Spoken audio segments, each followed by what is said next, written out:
दिन हमने जो इस बुद्धि बलवती सदा पाठ का पहला गद्यांश पढ़ा था। हमने पढ़ा था कि एक देवल खाक्य नाम का गांव था। वहां पर राज सिंह नाम का एक राजपुत्र रहता था। उसकी जो पत्नी थी, ठीक है, वो अपने दो पुत्रों के साथ पिता के घर की ओर जा रही थी। तो महाराज में एक घने जंगल में उसने एक शेर को देखा। तब वो क्या करती है, दिमाग का यूज करती है और वो कहती है कि ये तो एक ही है, तुम क्यों झगड़ रहे हो, तुम इसके दो टुकड़े कर देना और क्या करना, खा लेना, बाद में दूसरा देखेंगे। ये उसने तुरंत दिमाग लगाया। तो फिर आगे वो इति श्रुत्वा व्याघ्रमारी काचिद अयम इति मत्वा व्याघ्रो व्याकुलचितो नष्टः। देखिए, जब उसने थप्पड़ लगाई उन दोनों के पेटों के, तो वो बाघ भी डर गया। बाघ क्या हो गया? डर गया।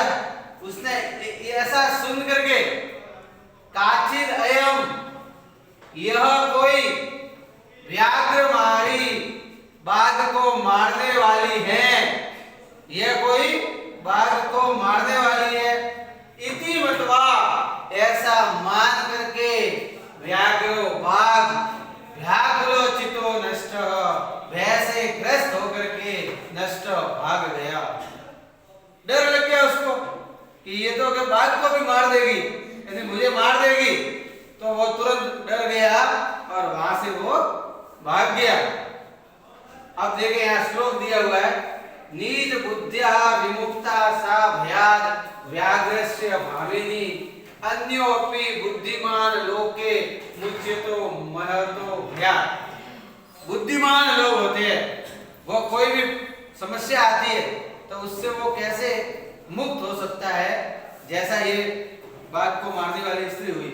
देखिए, इसने कहा सा यानी वह, कौन? बुद्धिमती, नीच बुद्धिया विमुक्ता, अपनी बुद्धि के द्वारा मुक्त हो गई। वह स्त्री अपनी बुद्धि के द्वारा मुक्त हो गई। कौन सी?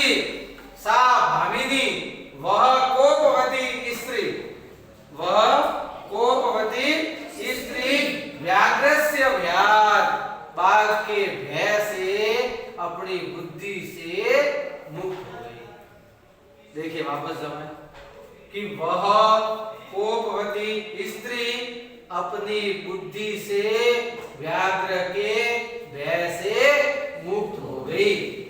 अन्यों भी, दूसरा कोई भी व्यक्ति भी, बुद्धिमान यानी बुद्धिमान अन्य कोई भी व्यक्ति भी लोके संसार में महतो भयात, बड़े भय से मुच्यते, मुक्त हो सकता है। जिस प्रकार वो स्त्री अपनी बुद्धि के बल पर बाघ के भय से मुक्त हो गई, उसी प्रकार बुद्धिमान जो दूसरा व्यक्ति भी है संसार में, वो सभी भी बड़े से बड़े भय से मुक्त हो सकते हैं। इसलिए हमेशा हमें अपनी बुद्धि का इस्तेमाल करना चाहिए। अब देखिए, व्याकुलम व्याघ्रम दृष्ट्वा।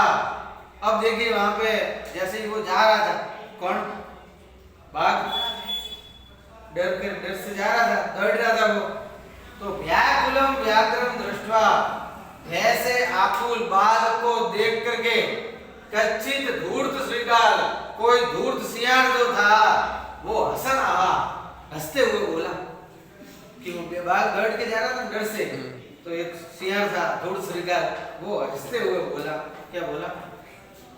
भवान कुतः भयात् पलायित। भवान मतलब आप, भयात् डर से, कुतः पलायित कहां से, कहां भाग रहे हो?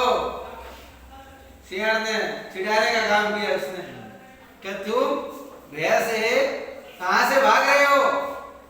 व्याघ्र कहता है, गच्छ गच्छ जम्बूक, जाओ जाओ, जम्बूक यानी श्रीकाल। ये जम्बूक भी उसका पर्यायवाची है, श्रीकाल का। समझ में आया? तो व्याघ्र भी क्या कहने लगा कि जाओ जाओ जम्बूक, जाओ जाओ सियार, तुम भी कच्चित गूढ़ प्रदेशम, कोई छिपने वाले स्थान पर चले जाओ। ये तो क्योंकि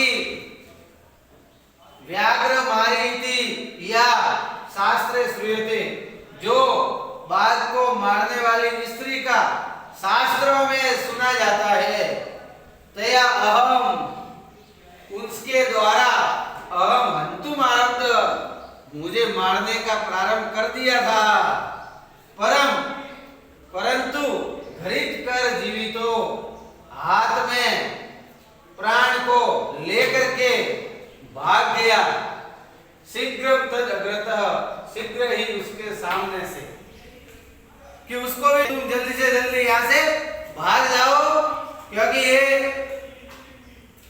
जो शास्त्रों में सुना जाता है कि बाघ को मारने वाली स्त्री है और वो शास्त्रों में सुनी जाती है, वो मुझे मारने वाली थी, लेकिन मैं अपनी जान को हथेली पे रख करके वहां से शीघ्र ही उसके सामने से भाग गया। कई बार समझ में